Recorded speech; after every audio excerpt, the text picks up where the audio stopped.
Bien, vamos a compartir pantalla entonces para hablar un poquito de quiénes son, en principio, Fernando Enrique Cardoso, Enzo Faleto, autores ambos del libro Dependencia y Desarrollo en América Latina. Fíjense que en el subtítulo de este libro, que es más largo, el nombre, más allá de Dependencia y Desarrollo en América Latina, dice ensayo de interpretación sociológica. Ambos son sociólogos y pretenden entender o responder a cierta pregunta. Nosotros, antes de comenzar con la exposición del texto, habíamos visto un mapa sobre la vacunación del COVID en estos momentos. Si bien el mapa corresponde a febrero, estaban marcados con colores más fuertes los países que habían tenido un porcentaje más alto de vacunación por población, y sin coloración, o con una coloración más tenue, aquellos países que no tenían vacunas o tenían muy pocas vacunas. De hecho, algún plan de Naciones Unidas y la Organización Mundial de la Salud justamente que tiene que ver con la entrega de vacunas a estos países, porque bueno, es cierto que en el contexto de una pandemia esas diferencias deberían dejarse de lado, porque una nueva cepa se puede desarrollar en cualquier lado y después se contagia hacia los países donde aún ha habido vacunas. Un dato que me había quedado colgado de ese mapa, por eso lo recuerdo, es que vieron que yo les dije que algunos países se habían modificado, Argentina había avanzado, Canadá también, y Canadá tiene una particularidad que me parece que es bastante representativa de lo que quieren decir los autores respecto a las diferencias entre el centro y la periferia. Canadá había logrado un nivel tan alto de vacunas por población que acaparó por demás. Cada ciudadano canadiense, digamos, tenía más de una vacuna, no recuerdo si eran 7 o 9, estadísticamente, ¿no? Por persona, lo que llevó a que en determinado momento, hace un par de meses, no sé si recuerdan la noticia, se les vencieran. Es decir, en un mundo sin vacunas, en un mundo que atraviesa una pandemia que mató a un montón de gente, algunos países se dieron el lujo de que se les venzan vacunas y de tirarlas a la basura. Me parece que esto expresa, es una metáfora bastante clara de qué significa el desarrollo, el subdesarrollo y la dependencia desde el punto de vista de estos autores. Decía entonces, ya pueden visualizar, ¿no? El PDF. Sí, profe. Perfecto. Si alguien quiere hablar, obviamente están invitados a interrumpir, no hay ningún problema. Profe, le hago una pregunta por curiosidad. El hecho de que muchos países no tengan vacunas, bueno, nunca lo pregunté por eso, ¿no hay algún método, si a Canadá le sobraban, no hay alguna forma de redistribuir esto? De curiosidad lo hablo, no sé si... Sí. Y yo te voy a responder, no desde mi disciplina, sino desde lo que he leído y desde las noticias. Evidentemente no. Hay instancias supranacionales, digamos, tenemos la Organización Mundial de la Salud, tenemos Naciones Unidas, inclusive el fondo COVAX tiene que ver con esta voluntad de redistribuir vacunas. Sin embargo, evidentemente el poder de los países desarrollados hace que pasen estas situaciones, que haya países a los que les sobra, que haya países que se den el lujo de tirarlas, y que no haya una instancia, como vos bien preguntás, para el reparto más equitativo. Digo, esas vacunas que se vencieron podrían haber ido tranquilamente a África, por ejemplo, ni siquiera, digamos, a América Latina, y sin embargo, no. En lo concreto, no hay un mecanismo que permita ese tipo de redistribución. Oh, increíble. Bueno, gracias, profe. La verdad que no de nada. Bien, vamos a Enzo Faleto, ya fallecido, sociólogo chileno, graduado en la Universidad de Chile, bueno, licenciado en Historia, magíster en Sociología, digamos, se movía en el terreno de las ciencias sociales, fue consultor de la CEPAL. Recuerden que la CEPAL es esta Comisión Económica para América Latina, que en el marco de la ONU y de la OEA se formó en la década del 50, la década del 60, que tuvo durante muchos años la presidencia del argentino Raúl Prebisch. Es el centro, es donde se difunde, donde se desarrolla la teoría de la dependencia, teoría a la que adhieren y que expresan de manera muy clara los autores que estamos viendo hoy, y que de alguna manera, como les decía hace un ratito, representa un poco el espíritu de la clase de hoy, que es preguntarnos, es ¿por qué? Es todo el tiempo, la pregunta que va a girar a lo largo de esta clase es ¿por qué? Entre otras cuestiones, ¿por qué el nivel de dependencia, ¿no? ¿Por qué el nivel de subdesarrollo? ¿Por qué el desarrollo se relaciona de manera tan directa con el subdesarrollo? En la CEPAL se conoció con Fernando Enrique Cardoso, con quien publicaron en el año 69 Dependencia y Desarrollo, que es el texto que estamos leyendo no lo estamos leyendo completo, pero digamos que no nos está quedando fuera mucho más. Es un texto bastante cortito, ya les digo, porque tengo el librito acá, 213 páginas. No son más páginas que este, es bastante chiquitito. Vamos ahora a Fernando Enrique Cardoso. Como lo ven, tiene la banda presidencial porque Fernando Enrique Cardoso fue presidente de Brasil. Sigue estando vivo y de hecho hace un par de meses logró notoriedad. Es una persona que tiene, si bien no está disputando ningún cargo a nivel político, es una persona consultada, Cardoso, ¿sí? Dentro de lo que es el mapa político brasilero, es una figura política que cuando dice algo tiene relevancia, tiene peso, ¿sí? Ya es bastante mayor, nació en 1931, es sociólogo, graduado de la Universidad de Sao Paulo, fue presidente de Brasil, no Brasil, error del tipeo, tuvo 2 periodos constitucionales, gobernó, digamos, de alguna manera en paralelo en Argentina con Menem y con De la Rúa, digamos, es expresión de alguna manera del avance de las políticas liberales en América Latina, pero acá me gustaría hacer un paréntesis, que es un poco una de las particularidades de la política brasilera, donde hay ciertas continuidades o ciertas políticas de Estado que más allá del cambio de gobierno se mantienen. Brasil, desde la década del 40, tiene como meta, como objetivo y como centro de su política el desarrollo industrial. De hecho, podríamos decir que a nivel latinoamericano es una de las potencias industriales. Recuerden que en la década del 90, cuando muchas empresas cerraron en la Argentina, se radicaron en Brasil. Con el Mercosur se intenta constantemente equilibrar este poderío, no solamente con Argentina, que también tiene industria, no en el grado de desarrollo de la industria brasilera, pero digamos, tenemos cierto desarrollo industrial, pero sobre todo Uruguay y Paraguay. Brasil, como les decía, desde las décadas del 40 tiene una política industrial que ha continuado más allá de los cambios políticos por los que atravesó Brasil. Brasil en la década del 40 hasta los 50 tuvo un gobierno de corte, dicen los sociólogos, populista, similar, podríamos decir, con sus diferencias, ¿no? Al peronismo en la Argentina, que fue el gobierno de Getúlio Vargas, donde los trabajadores tuvieron un rol central, digamos, fueron objeto privilegiado de las políticas. Luego, en la década del 50 y en la década del 60, tuvo gobiernos desarrollistas, similares a lo que fue el experimento de Frondizi en la Argentina.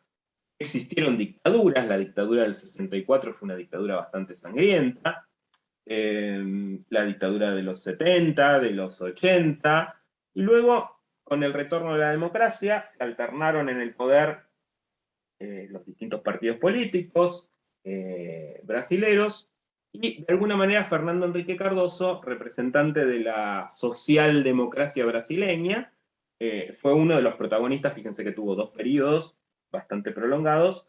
En esas elecciones, tanto en el 95 como en el 99, se había enfrentado a Lula y había perdido Lula, y después recién va en el 2002 a enfrentarse nuevamente Lula, y ahí es donde va a ganar, y Lula ya después va a tener sus distintos periodos hasta llegar a Dilma Rousseff, al impeachment o juicio político que le hicieron a Dilma y al arribo de Bolsonaro a la presidencia de Brasil, que vuelvo a decir, más allá de las diferencias, estamos hablando de personas muy distintas, ¿sí? Fernando Henrique Cardoso con un perfil, digamos, más intelectual, pero más liberal, Lula da Silva con un perfil mucho más similar a lo que fueron Chávez, Kirchner, Pepe Mujica, Dilma, bueno, como sucesora de Lula, y Bolsonaro, digamos, con un perfil más parecido a Donald Trump o a Mauricio Macri.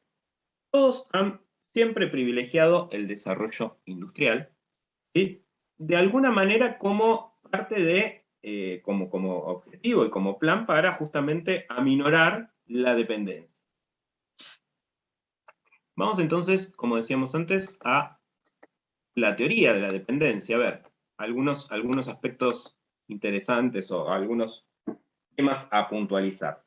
La CEPAL fue el ámbito de desarrollo de esta teoría, como dijimos antes, explica el atraso de América Latina, es decir, este gran porqué, nos ofrece la noción de centro-periferia y de sistema-mundo, es decir, el centro y la periferia como parte del mismo proceso, explica el nivel de desarrollo de manera proporcional a la industrialización de los lugares, de las regiones, y esta teoría es una respuesta al desarrollismo que partía del mismo diagnóstico. A ver, ¿qué decía el desarrollismo? Lo vuelvo a repetir, lo habíamos mencionado en la última clase. El desarrollismo decía que para que una región se desarrolle tenía que desarrollar la industria, pero veía al desarrollo y al subdesarrollo como etapas. Entonces, yo tengo un país subdesarrollado, se industrializa y inmediatamente después se desarrolla. Lo que dice la teoría de la dependencia es justamente, no son dos etapas distintas, son partes de un mismo proceso. Es decir, para que exista una región desarrollada, tiene que existir una región subdesarrollada, y esa región subdesarrollada se va a mantener subdesarrollada porque existe una región desarrollada. Parece un trabalengua, pero de alguna manera es la forma más esquemática de explicar este proceso. ¿Y qué es el desarrollo y qué es el subdesarrollo? Bueno, volvemos al ejemplo. El desarrollo y el subdesarrollo es eso.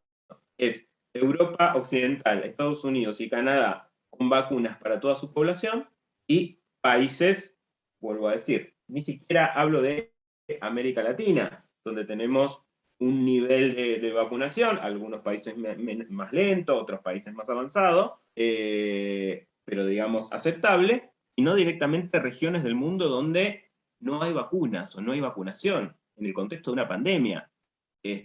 Países que, por situaciones políticas, tienen impuestos bloqueos comerciales, sanciones económicas, aún en el contexto de la pandemia, por distintos motivos. Cuba, Venezuela, obviamente en América Latina, Irán, en el cercano oriente, son países que tienen sanciones impuestas por Estados Unidos, y esas sanciones no se aminoraron ni se debilitaron en el contexto de la pandemia. Y nosotros sabemos que esas sanciones tienen que ver, entre otras cuestiones, con que lleguen medicamentos o con que lleguen determinados insumos que son necesarios.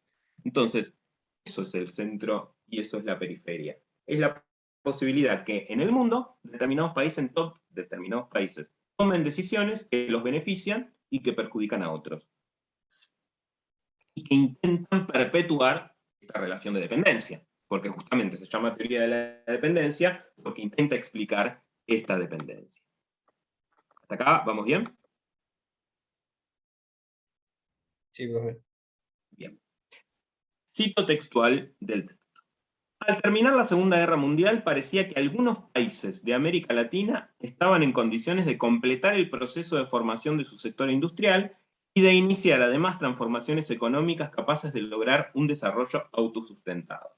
Es decir, en el marco del desarrollo y estos 30 años de desarrollo capitalista, esta edad de oro, donde uno vio que mejoraron las condiciones de vida en muchos países, tanto en el centro como en la periferia, uno lo que podía observar es que en América Latina, es lo que observan los autores a fines de la década del 60, estaban dadas las condiciones para que muchos países pudieran desarrollarse y romper con esta dependencia que viene, no sé si se acuerdan, en alguna clase hemos hablado de esta periodización que nos daba Tulio Alperindongui de orden colonial, orden neocolonial, digamos, hacia fines del siglo XIX se instaura un orden neocolonial donde muchos países dependen de el mercado mundial y de un país europeo, en este caso Gran Bretaña. Luego, el liderazgo de Gran Bretaña se traslada a los Estados Unidos y siempre tenemos esta situación de depender de, y ojo, no es para victimizarnos, ¿sí? Porque muchas veces hay argumentos contra estas teorías que dicen, bueno, pero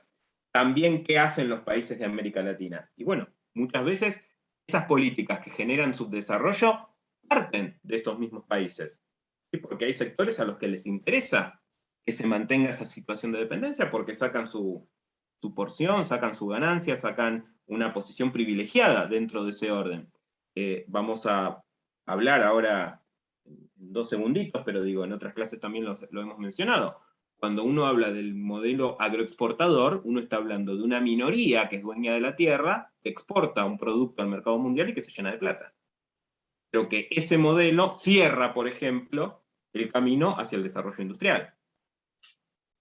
Y luego, cuando se da el desarrollo industrial, tiene ciertas características que impiden un desarrollo económico autosustentado, como dice la cita. Entonces, retomando, al terminar la Segunda Guerra Mundial, parecía que se podía dar un nivel de desarrollo autosustentado en América Latina.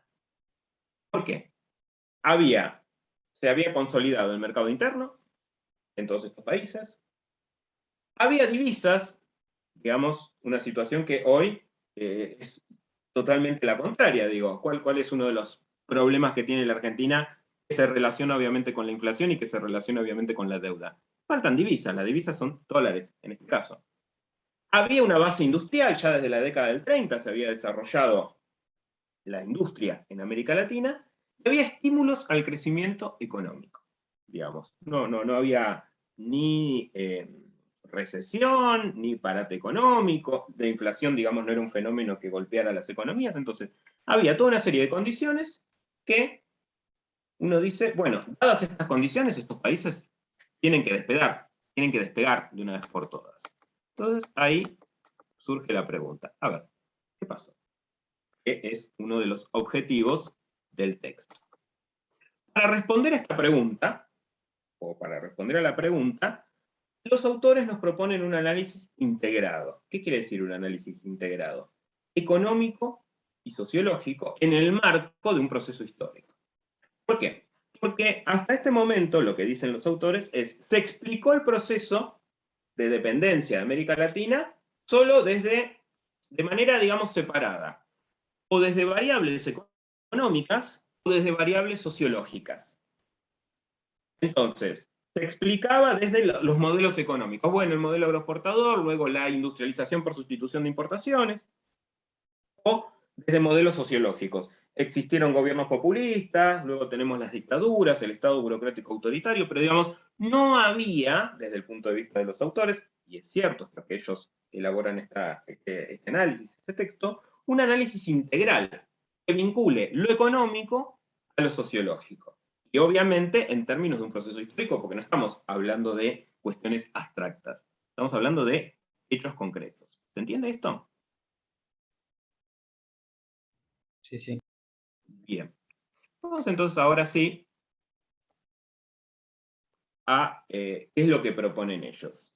Hay un análisis tipológico, es decir, desde un punto de vista de tipos de sociedades tradicionales con determinados comportamientos o sociedades modernas, una noción de cambio social, donde se hace referencia a sociedades atrasadas, ¿sí?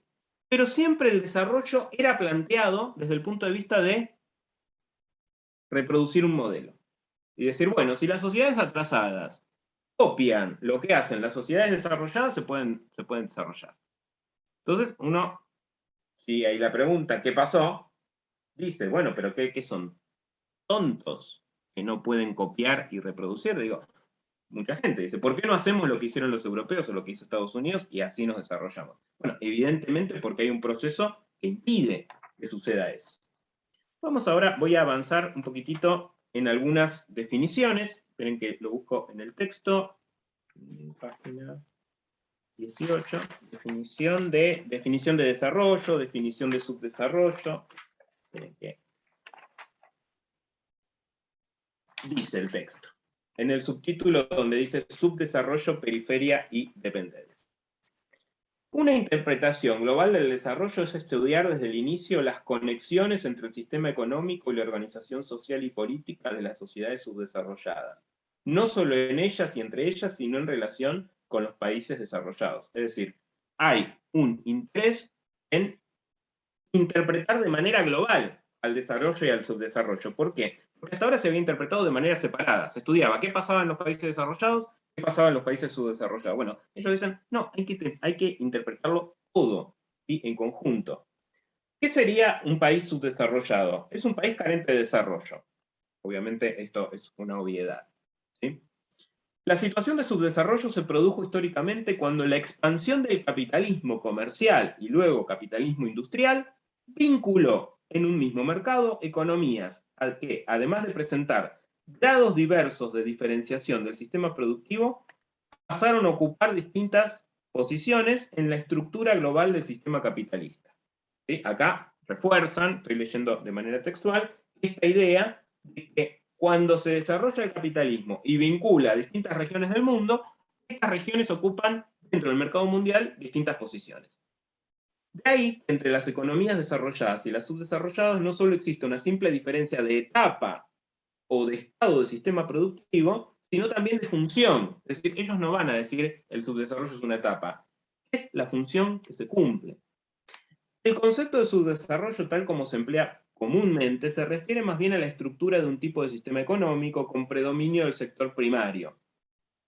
Siempre, a ver, se hace referencia a el subdesarrollo como propio de los países con economías primarias. ¿Qué son las economías primarias? Las economías que exportan materia prima, que como hemos dicho en alguna otra clase, genera ya de por sí que en ese intercambio haya una asimetría, porque la materia prima no tiene valor agregado.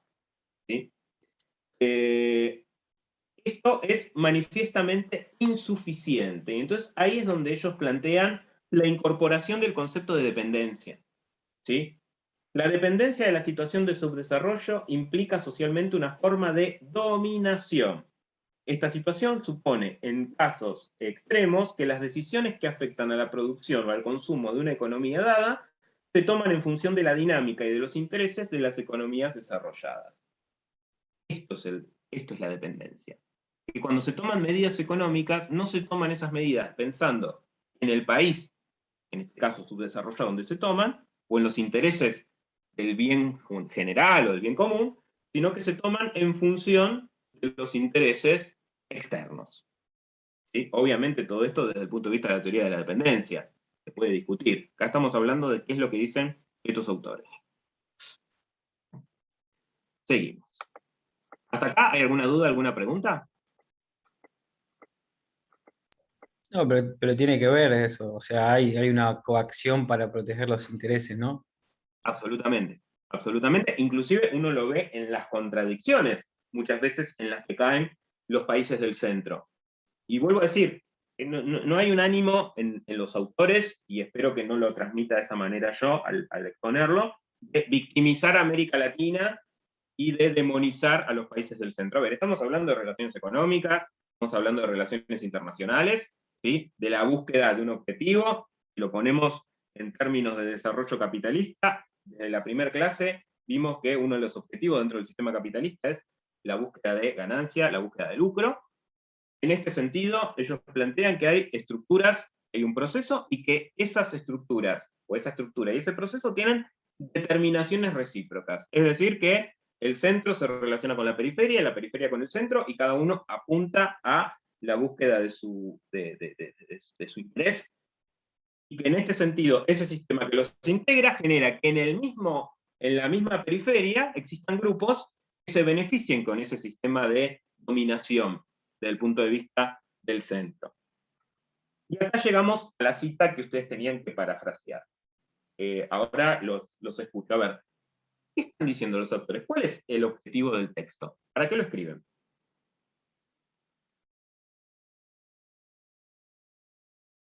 ¿Qué entendieron de esto? Y Yo yo puse- entendí que... Hola, hola. No, está bien, Joaquín, después voy. Gracias. Bueno, No, yo lo vinculé con eso, con un poco la coacción y que eh, más allá de que el sistema capitalista o los sistemas económicos desarrollados imponen una dominación económica, es también una dominación social. Y que en esa relación de dominado y dominante siempre va a haber diferencias hasta que los actores siempre como del sector dominado puedan reconocerse, y si no, está siempre la intención de que esa clase dominante te haga creer que perteneces a esa clase dominante como para protegerse. Totalmente. Y nada, y después habla un poquito del Estado y que también, si es un Estado de ultraderecha, va a querer proteger ese sector privado, pero si es más izquierdo socialista, tampoco se puede desentender de esos medios de producción. Así que es medio como un círculo vicioso, sí, no sé. Sí, sí, bien, bien. O como un callejón sin salida, digamos, siempre estamos en el mismo lugar. Claro. Bien. Sí. ¿Quién más? Profe, sí, más o menos lo mismo. Ujú.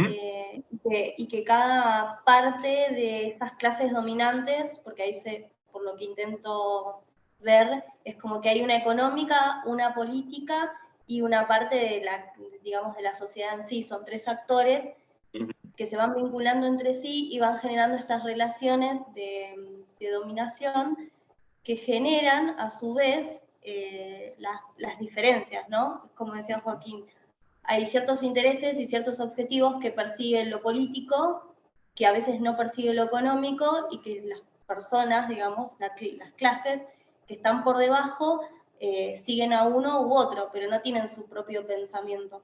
Ujú. Bien, bien. Buenísimo, coincido. ¿Alguien más?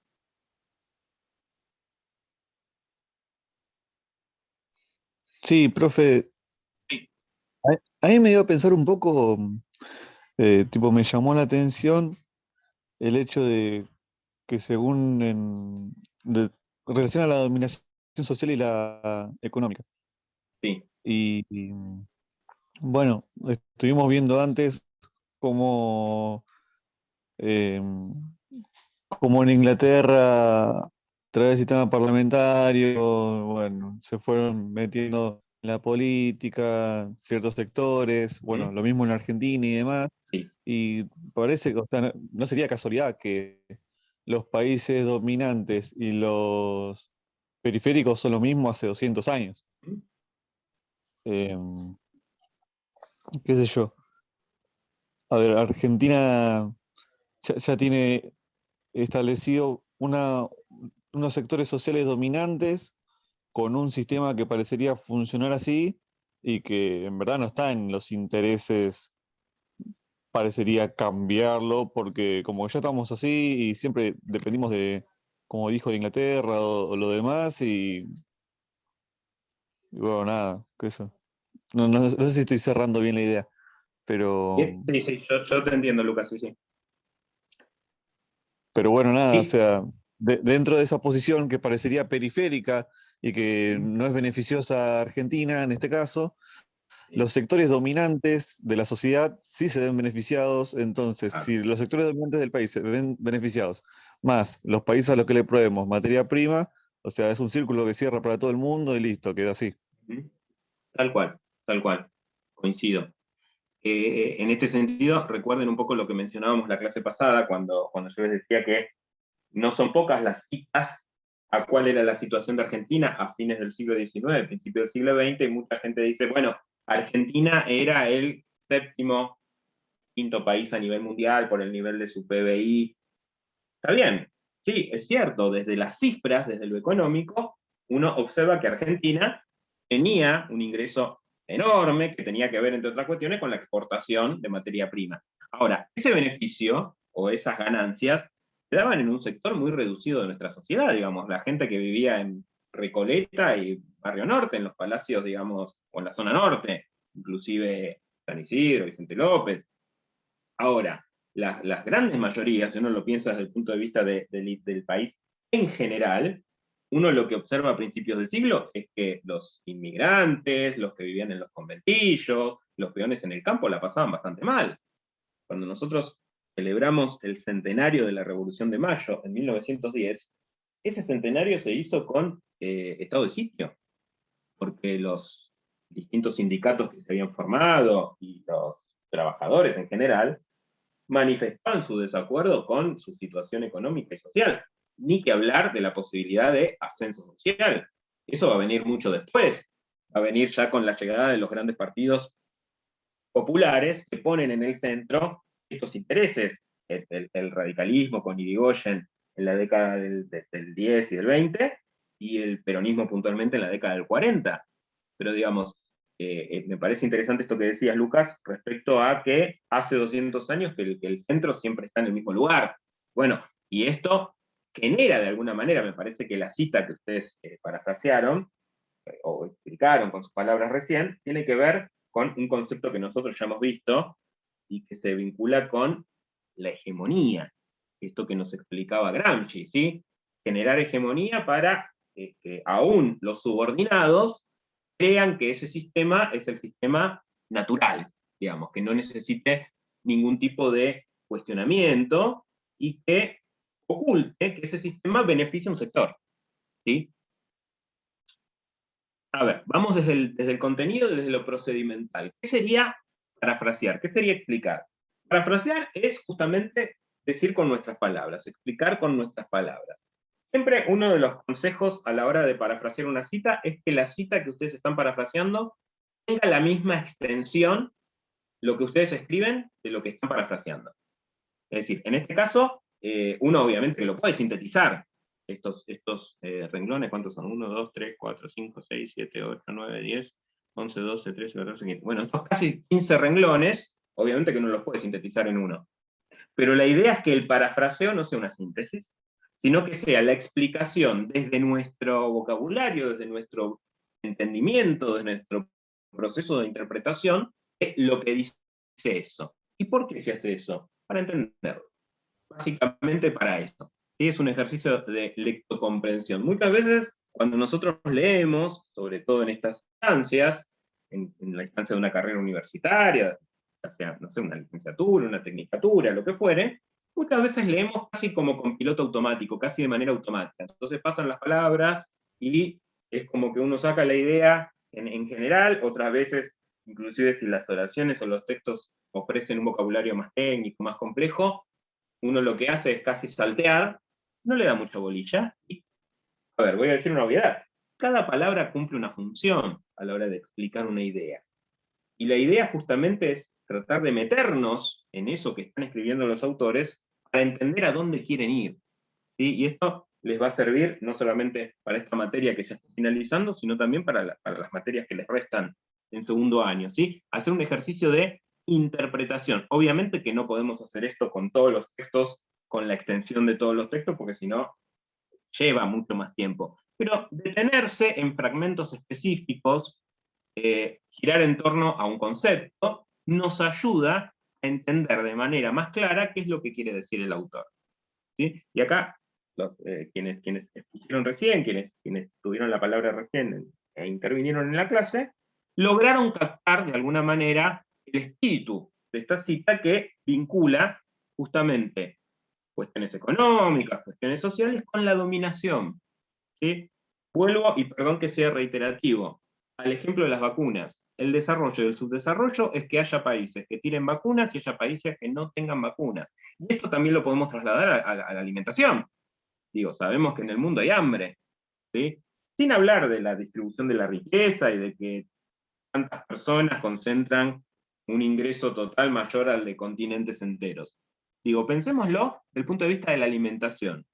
¿Cuánta población come lo mínimo indispensable o padece hambre, mientras que en otros países se puede llegar a tirar la comida porque sobra o tienen problemas, entre otras cuestiones, de sobrepeso, ¿no? Vinculado justamente a un exceso de alimentación? Entonces, lo llevamos a una forma más concreta. Entendemos a qué están haciendo referencia. Vuelvo con lo procedimental. ¿De qué manera se parafrasea? Se parafrasea pensando cada palabra. Si lo quieren llevar a algo más fácil, más básico, casi buscando sinónimos. Y de hecho, mi recomendación es que cuando ustedes se encuentren con la consigna de parafraseo en el parcial, googleen sinónimos, busquen diccionario, medio una antigüedad hablarles del diccionario de sinónimos, pero digamos, lo pueden googlear tranquilamente. Entonces, van buscando palabras que reemplacen a las palabras que están ahí sin que le cambien el sentido. ¿Sí? Nosotros en esta frase, en esta cita, tenemos algo que de alguna manera nos facilita entender de qué se va a hablar, porque fíjense que empieza. El objetivo de este ensayo, como el objetivo de este ensayo, entonces ahí ya sabemos que ellos están hablando de qué se proponen, ¿sí? ¿Cuál es su objetivo a la hora de escribir el texto? Y dice, es explicar los procesos económicos como procesos sociales, es decir, no quedarnos en lo técnico, no quedarnos solamente en las cuestiones que tienen que ver con modelos económicos o con cifras, sino remarcar el papel o el rol económico, el rol social de la economía. La economía es una ciencia social. Por más que nos quieran convencer de que la economía es una ciencia exacta, no, no es una ciencia exacta, porque de alguna manera la economía refleja luchas de poder. Siempre alguien se perjudica y alguien se beneficia. ¿Sí? Cuando uno habla de la distribución de la riqueza a nivel mundial o a nivel local, en distintos países, es de suma cero. ¿Sí? Uno puede incrementar la producción para que alcance mejor, pero digamos, de alguna manera lo que se queda uno no se lo queda otro. Entonces, esto expresa relaciones de poder, ¿sí? Como bien dice el texto, buscar un punto de intersección, podríamos decir, buscar un punto de unión, buscar un punto de combinación, donde lo que es poder económico es dominación social, ¿sí? Dice, como política, a través de un proceso político, una clase o un grupo económico intenta establecer un sistema de relaciones sociales, es decir, un sector dentro de la sociedad intenta generar un sistema de relaciones de dominación donde se beneficie, un poco como mencionaban recién ustedes, ¿sí? Perdón que haga referencia a una película que se vio en el marco de problemática, pero me sirve. ¿Vieron la escena de la película del capitalismo de Michael Moore, cuando está el perrito que intenta comer la galletita y nunca llega? Bueno, o la metáfora del burro y la zanahoria, eso de que se pone un palito con una zanahoria delante del burro, el burro camina y nunca la llega a comer. Bueno, de alguna manera acá las relaciones sociales reflejarían esto, ¿sí? Se convence, se genera hegemonía alrededor de un sistema que tiene beneficiarios, que tiene intereses, que tiene objetivos propios. ¿Sí? Entonces, ¿a dónde van ellos? Bueno, lo económico expresa una relación social de dominación, y esto expresa también la acción política. Porque cuando nosotros hablamos de dependencia, hablamos de que muchos países toman decisiones pensando en el interés de afuera más que pensar en el interés de adentro. ¿Sí? Ahora vamos a leer una cita de Arturo Jauretche, autor que también leímos en el marco de problemática, donde de alguna manera grafica esto. Ustedes ya leyeron a Jauretche, saben cuál era su forma de expresarse, tenía un vocabulario, digamos, una forma de expresar sus ideas por las cuales quería llegar a todas las clases sociales, no solamente a los sectores ilustrados o a los sectores que tuvieran algún tipo de conocimiento teórico. Entonces, ahora leyendo la frase de Jauretche vamos a entender un poco qué significa esto de que se toman las decisiones adentro que benefician a los de afuera. Tenemos otra cita textual. ¿Se entendió el parafraseo? ¿Se entendió en qué consiste el parafraseo? ¿Hay alguna duda, pregunta? Aprovechen ahora. Sí, profe, la única pregunta que me quedó cuando estaba haciendo el ejercicio es, Sí. cuando dice, esto es como política, Sí. como política, como que, como un proceso de alguna clase en particular en sí, de una clase No, cerrada o directamente como política. me parece que hacen referencia a la política en general, la política como expresión de posiciones encontradas. Ah, listo. Listo, profe.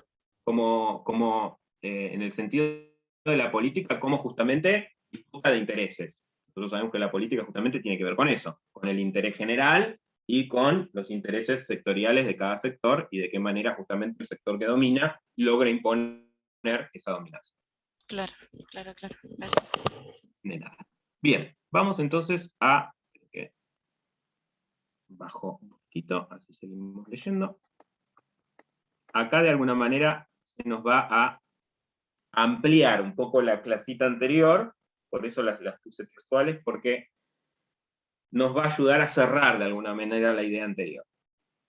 La situación de subdesarrollo se produjo históricamente cuando la expansión del capitalismo comercial y luego del capitalismo industrial, es lo que leí recién, vinculó a un mismo mercado economías que además de presentar grados diversos de diferenciación del sistema productivo, pasaron a ocupar posiciones distintas de la estructura global del sistema capitalista. Un poco lo que decíamos antes. No es solamente una etapa distinta, sino es una función distinta. Bueno, el subdesarrollo va a tener como función suministrar al desarrollo materias primas y por el otro lado generar un mercado donde se puedan vender esos bienes manufacturados.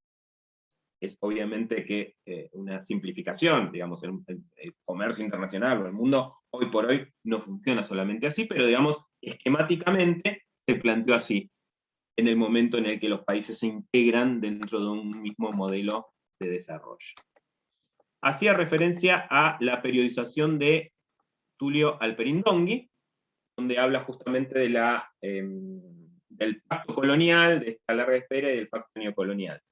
Pacto colonial, América Latina se integra al mundo y pasa a depender de España, y en el caso de Brasil, de Portugal, es decir, dos países europeos deciden las medidas, deciden las políticas, deciden quiénes son los sectores privilegiados en territorios más allá de sus territorios continentales europeos. Luego, cuando se rompe ese pacto colonial, Alperindongui, un historiador, dice, hay una larga espera, ¿por qué? Porque hay guerras civiles. A ver, nuestro país, esa guerra civil se expresó en el enfrentamiento entre unitarios y federales. A ver, ¿qué tipo de modelo económico se termina de imponer? ¿Qué tipo de modelo social? ¿Qué tipo de modelo político?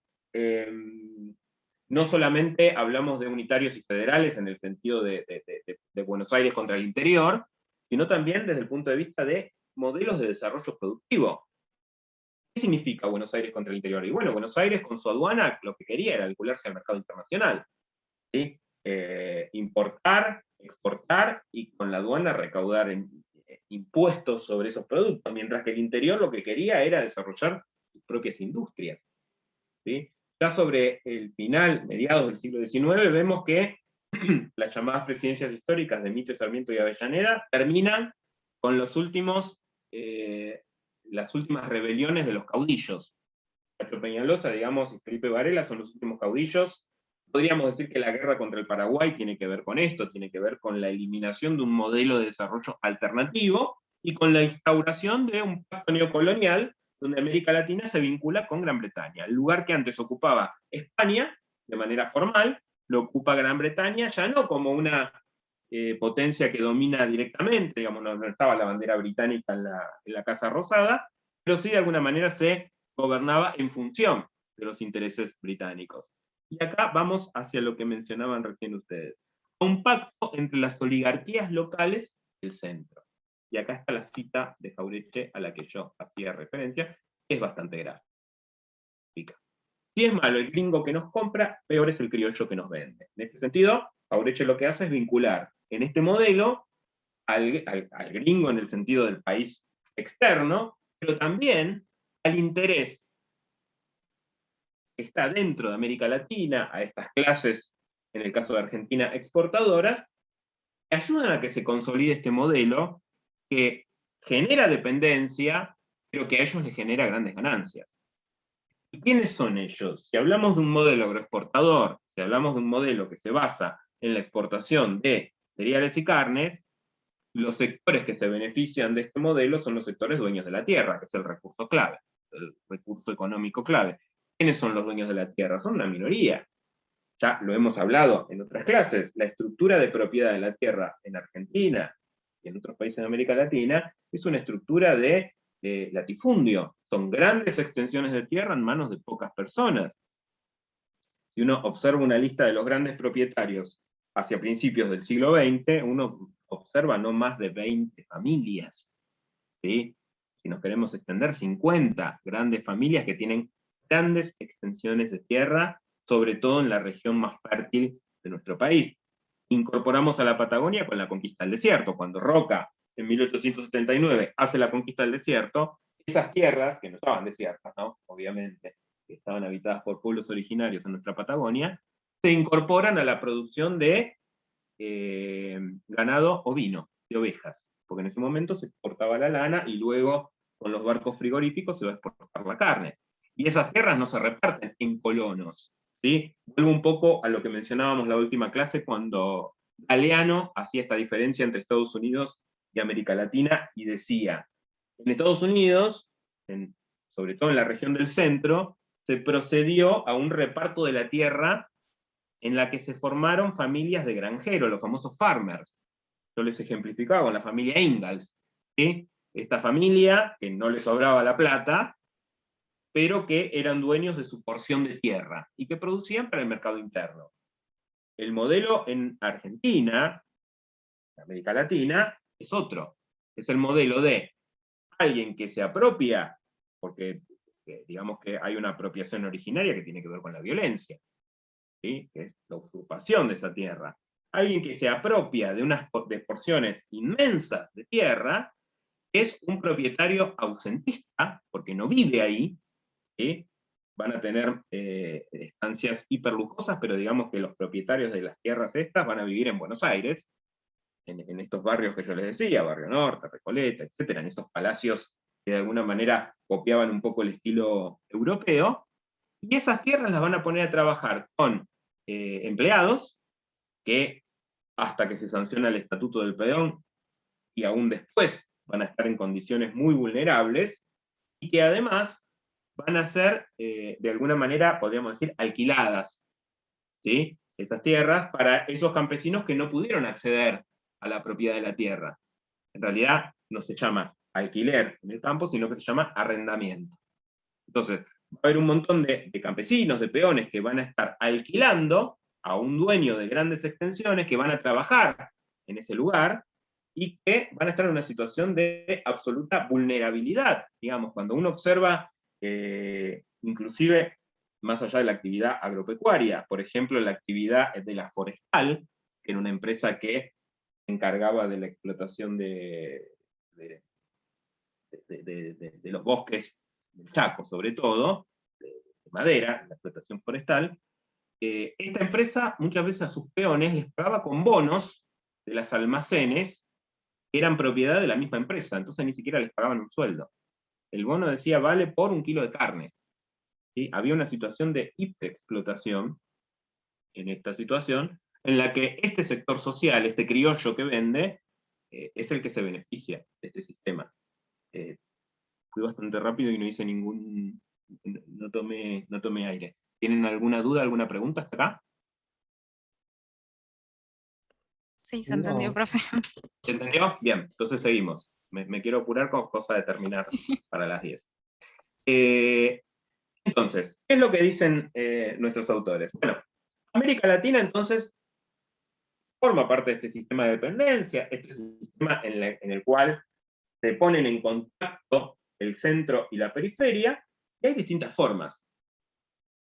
Una primera forma, una forma de contacto tiene que ver con la expansión hacia afuera. ¿Qué es la expansión hacia afuera? Es cuando América Latina exporta su producción.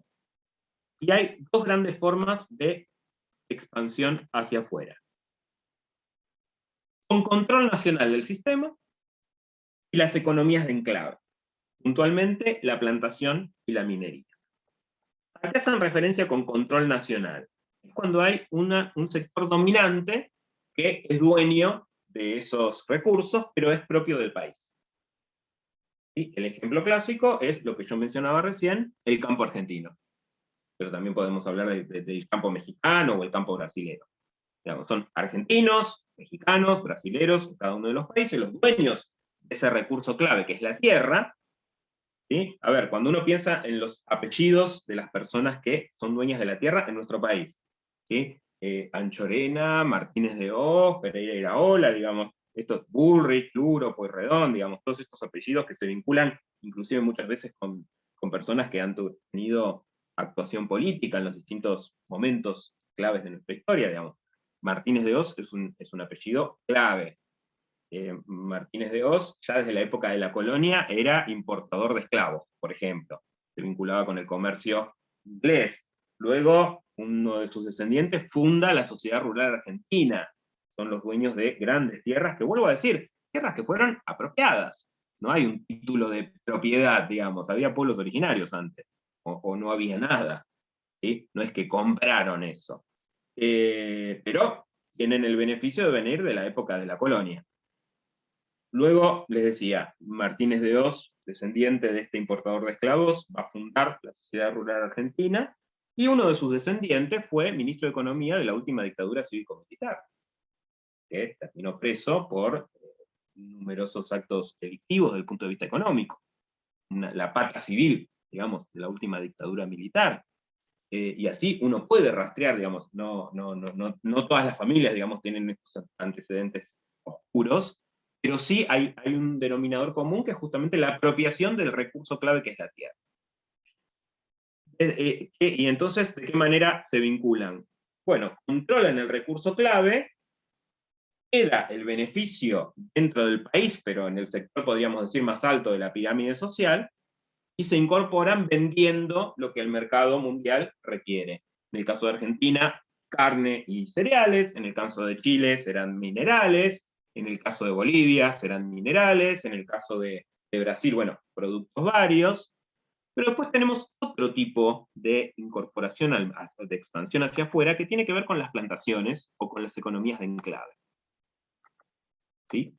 Que ahí es donde ya el control no es de sectores dentro del país, sino que son sectores externos al país.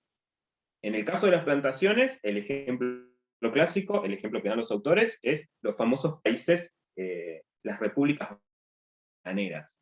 ¿Sí? ¿Por qué se hace referencia a las repúblicas bananeras? Son estas repúblicas de Centroamérica que en algún momento, en la época de la independencia, se habían planteado como una gran región, la famosa región o república centroamericana, que luego se fue fragmentando en distintos países, y donde en cada uno de estos países una empresa, la United Fruit Company norteamericana, domina la economía. Entonces, la United Fruit Company, el directorio de esta empresa norteamericana, decidía quién iba a ser presidente en cada uno de estos países. ¿Sí? Hay una situación de subordinación total por parte de estos países, o como pasaba, por ejemplo, en Bolivia, hasta la década del 50, donde, o en Paraguay también, donde empresas extranjeras eran las dueñas de los recursos clave. En Bolivia, hasta los 50, digamos, vamos a tener algunas familias nacionales dueñas de minas, pero después, en general, las minas pertenecían a capitales extranjeros. Cuando uno piensa, por ejemplo, lo mencionábamos con el texto de Galeano, en la guerra chaco-paraguaya, bueno, no son pocos los autores que dicen que esa guerra tuvo que ver con una competencia entre la Shell y la Standard Oil. Entonces, fíjense, como intereses extranjeros deciden qué pasa en el país dependiente y subdesarrollado, y además, inclusive decide el destino de esos países dependientes y subdesarrollados. Dicen los autores, para avanzar un poquitito más rápido, que hay un momento de transición que es la crisis de 1930. ¿Por qué piensan que la crisis de 1930 es un momento de transición? ¿O genera un corte? La caída de la bolsa, ¿no? En Wall Street.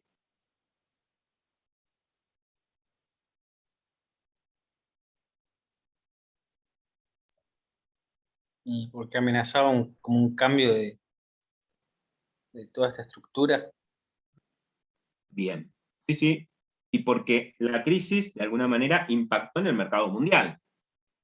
Piensen que los mercados, la dinámica del sistema capitalista, el sistema económico, se modificó a partir de la crisis, porque se interrumpió. La crisis tuvo su origen, como las grandes crisis económicas hasta ese momento, y podríamos decir la crisis del 2008, en el centro. ¿Sí? La crisis de 1930 se origina en la caída de la bolsa. Bueno, no nos vamos a meter en cuestiones conceptuales, en la definición de esta crisis, pero lo cierto es que interrumpe el comercio internacional. Recuerden que nuestro país ya no puede venderle carne a nadie. De hecho, el gobierno conservador del general Justo, en 1933, impulsa un acuerdo con Gran Bretaña regalándole todo, dándole los trenes, los ferrocarriles, todo, para que nos vuelvan a comprar carne, ¿sí? Entonces ahí sucede una transformación que da la posibilidad de una modificación del sistema, ¿sí?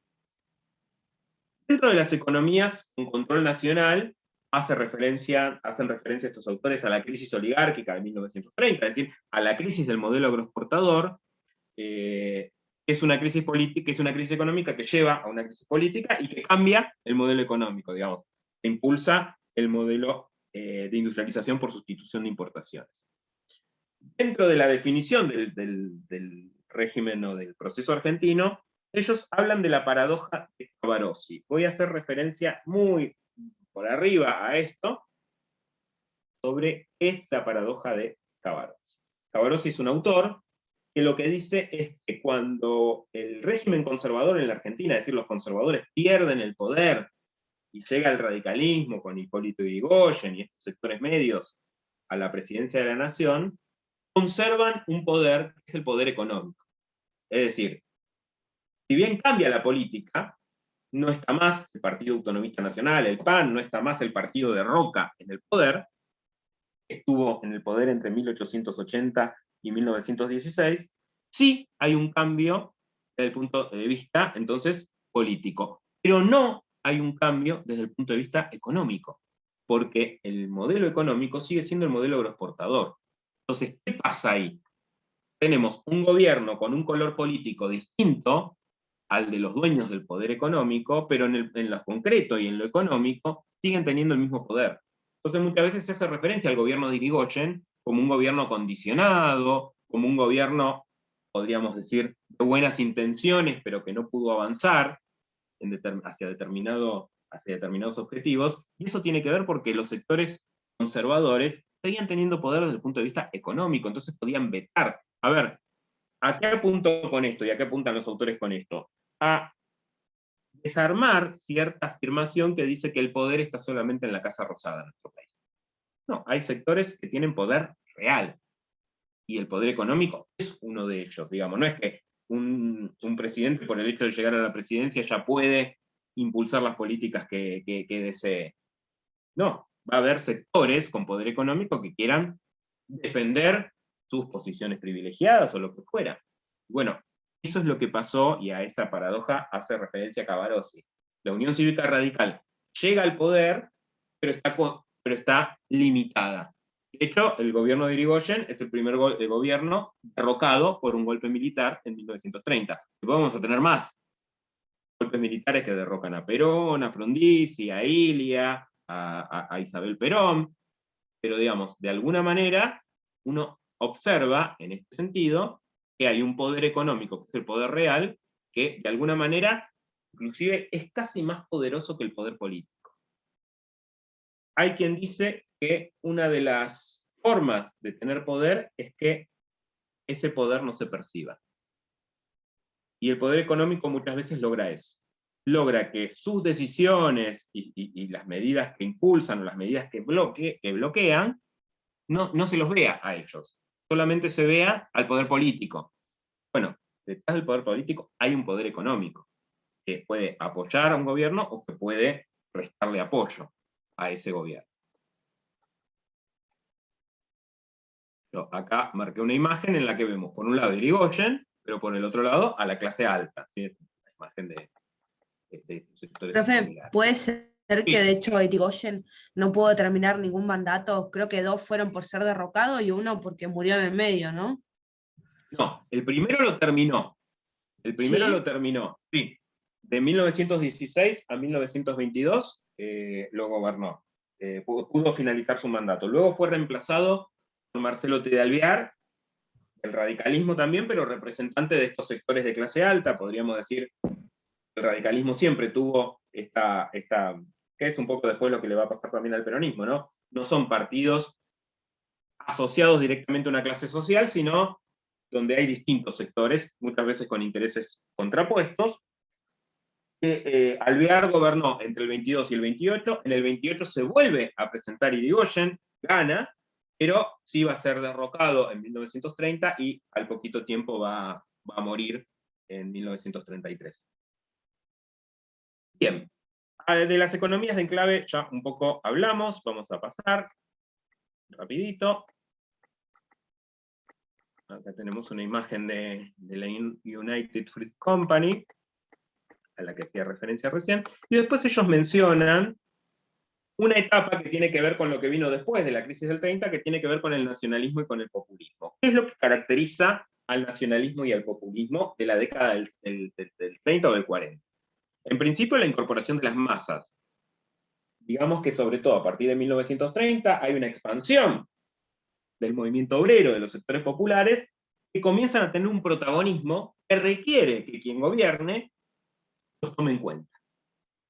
Pensémoslo desde Argentina.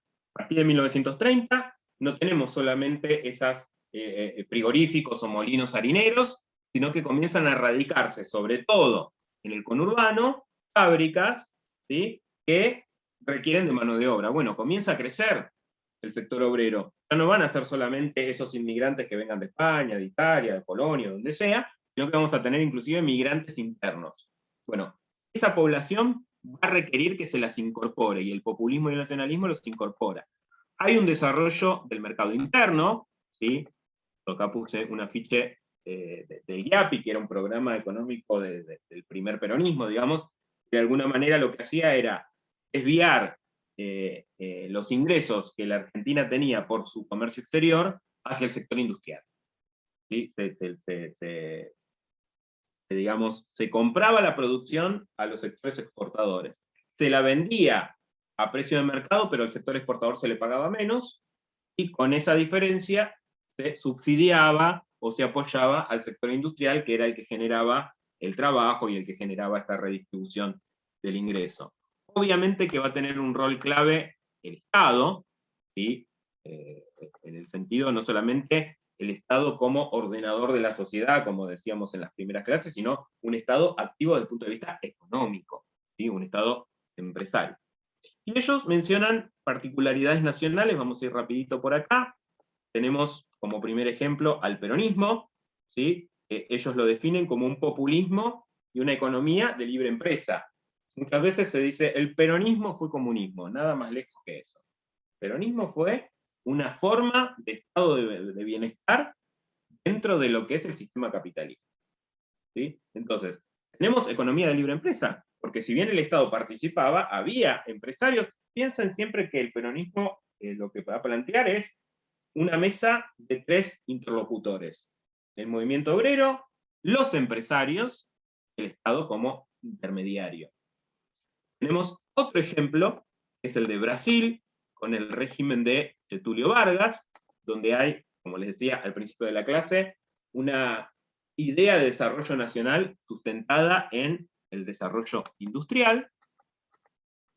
Luego el ejemplo que plantean es el de México, con Cárdenas, que plantea, por un lado, el desarrollo industrial, pero por el otro lado, como una continuidad de la Revolución Mexicana. ¿Qué pasó en México? El régimen conservador de México va a estar encarnado en una sola persona, que es la persona de Porfirio Díaz. Porfirio Díaz gobierna desde 1876 hasta 1910, y en 1910 no es que Porfirio Díaz se quiere ir a su casa, sino que hay una revolución que le dice basta, una revolución que representa a sectores indígenas, a sectores medios, a sectores trabajadores, y bueno, de alguna manera, más allá de todo el conflicto armado que implicó esta revolución y que finaliza en la década del 20, Cárdenas va a hacer de alguna manera lo que fue Vargas en Brasil o Perón en Argentina, porque no solamente va a impulsar el desarrollo de la industria, sino que se va a proponer como continuador de la revolución. ¿En qué sentido? Por ejemplo, en el otorgamiento de tierras a poblaciones originarias.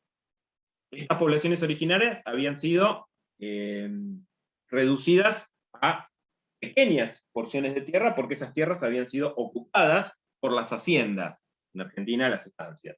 Bueno, Cárdenas va a impulsar una devolución, digamos, de territorio a estas poblaciones. Por eso decimos que es más que nada una continuidad. Y en Chile tenemos el régimen de Ibáñez, que también, de alguna manera, expresa esta idea desarrollista de impulsar la industrialización, y que ellos lo definen como un populismo de corta duración, porque fue de estos periodos a los que se hacen referencia, el más breve, ¿sí? Después Chile va a tener una segunda oportunidad, pero que ellos no mencionan porque es posterior a la redacción del texto, que es con la llegada de Salvador Allende al poder en 1970. Que también es breve porque es derrocado en 1973. Estoy bastante rápido con esto porque mi idea no es que se sepan de memoria ni que hagan referencia a los casos nacionales, pero sí que entiendan en qué contexto los autores los incorporan. Finalizo con esta cita y ya vamos cerrando la clase. La novedad de la hipótesis no está en el reconocimiento de la existencia de una dominación externa, que es un proceso evidente, sino en la caracterización de la forma que asume y de los efectos distintos con referencia a las situaciones pasadas de este tipo de relación de dependencia sobre clases y estados. Traduciendo. La novedad del texto, o lo que ellos quieren plantear, no es que existe una dominación, porque esto es básico, se entiende, se ve, sino de qué forma se domina y de qué manera esa dominación tiene relación con las formas que adquieren los estados y con las relaciones entre las clases.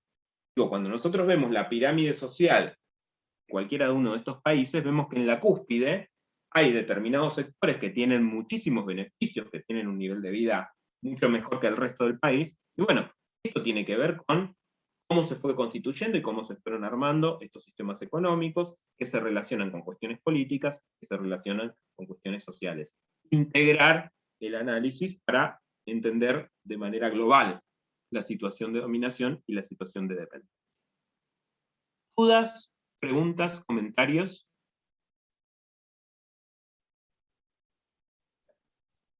No, creo que no. Bien. Claro. Más con la última cita. Perfecto, buenísimo. Esperen que voy a hacer una captura de pantalla, así no tomo lista, a ver si salió bien. Un segundito. Decía entonces, la próxima clase nos queda, el viernes que viene, nos queda la última clase, así con textos de manera expositiva. Nos quedan el texto de Anderson y de Basualdo, y ya estos textos serían los que ingresan en el segundo parcial. Vuelvo a repetir, pónganse al día con las lecturas, así la próxima clase también podemos destinar una parte de la clase a sus dudas, a sus preguntas. Espero que se haya entendido el procedimiento del parafraseo. Si quieren, la semana que viene podemos hacer un nuevo ejercicio. Me interesa que lo practiquemos porque es, digamos, lo que no habíamos hecho ni en el primer parcial, ni hasta ahora con ningún tipo de consigna. Si bien, como yo les decía la otra vez, Estado y Sociedad es una materia muy teórica y que por tener solamente 2 horas no le podemos destinar más tiempo a algo más interactivo. Mi idea es que, nada, en estas clases pueda haber un ida y vuelta que le dé un poco más de dinámica a la clase y que no solamente tengan mi exposición. Ya tomé la imagen, así que ya ahora paso los presentes. Si no hay dudas, si no hay preguntas, gracias por conectarse. Gracias